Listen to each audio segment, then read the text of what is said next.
Halo sahabat rumah belajar, saat tubuh kita mulai memanas, seperti berolahraga atau melakukan aktivitas lain, kelenjar keringat menghasilkan cairan di permukaan kulit. Begitu cairan menguap saat terkena udara, cairan tersebut menggunakan energi dalam bentuk panas dari kulit kita untuk membantu menstabilkan suhu tubuh. Assalamualaikum warahmatullahi wabarakatuh. Halo sahabat rumah belajar, perkenalkan saya Husnul Nadifah, guru IPA di SMP Negeri 19 Kota Serang, Provinsi Banten. Dari gambar tadi, sahabat sudah tahu belum apa yang akan kita pelajari? Betul sekali, kita akan belajar tentang sistem ekskresi pada manusia. Apa itu sistem ekskresi? Oh, sistem ekskresi adalah proses pengeluaran zat sisa metabolisme. Organ ekskresi dibagi menjadi 4. Yang pertama, ginjal. Yang kedua, kulit. 3, paru-paru. Dan yang keempat adalah hati. Tujuan pembelajaran kita kali ini adalah yang pertama, menyebutkan organ-organ penyusun sistem ekskresi pada manusia.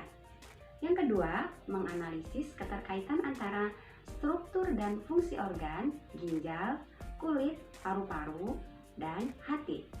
Yang ketiga, mengidentifikasi gangguan atau kelainan yang terjadi pada sistem ekskresi. Organ ekskresi yang pertama adalah ginjal. Ginjal berfungsi sebagai alat penyaring darah. Panjangnya 10-15 cm dengan berat kurang lebih 200 gram.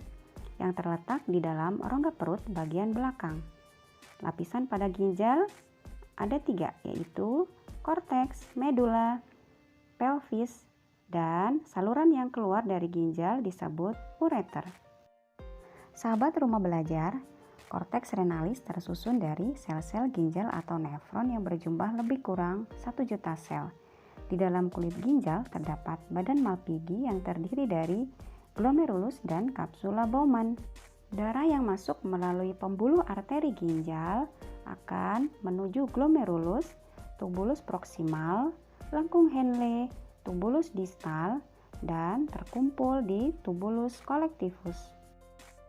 Proses pembentukan urin yang terjadi pada ginjal melalui 3 tahap. Yang pertama adalah proses filtrasi, yaitu penyaringan darah. Ini terjadi di bagian glomerulus. Hanya zat-zat yang bermolekul kecil dan lolos saringan. Hasil dari filtrasi adalah urin primer. Kemudian urin primer masuk ke tahap reabsorpsi, yaitu penyerapan kembali zat yang masih diperlukan oleh tubuh, seperti glukosa, asam amino, dan air. Proses ini terjadi di tubulus proksimal. Hasil dari reabsorpsi adalah urin sekunder. Proses yang terakhir yaitu proses augmentasi, yaitu penambahan kembali zat yang tidak diperlukan oleh tubuh.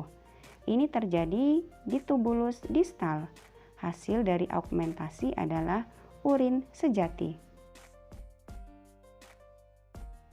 Sahabat rumah belajar, organ apakah ini? Ya, betul, ini adalah kulit.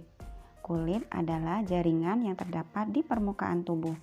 Kulit manusia terbagi menjadi 3 bagian, yaitu bagian epidermis, dermis, dan bagian hipodermis. Bagian epidermis merupakan lapisan yang mudah mengelupas dan mengandung keratin. Pada bagian dermis terdapat pembuluh kapiler, kelenjar keringat, kelenjar minyak, kantong rambut, dan saraf sensori. Pada bagian hipodermis terdapat jaringan lemak. Nah, organ yang ketiga adalah paru-paru. Paru-paru adalah organ yang bertindak sebagai alat pernapasan. Selain itu juga, paru-paru bertindak sebagai alat ekskresi karena mengeluarkan karbon dioksida dan uap air. Organ yang terakhir adalah hati.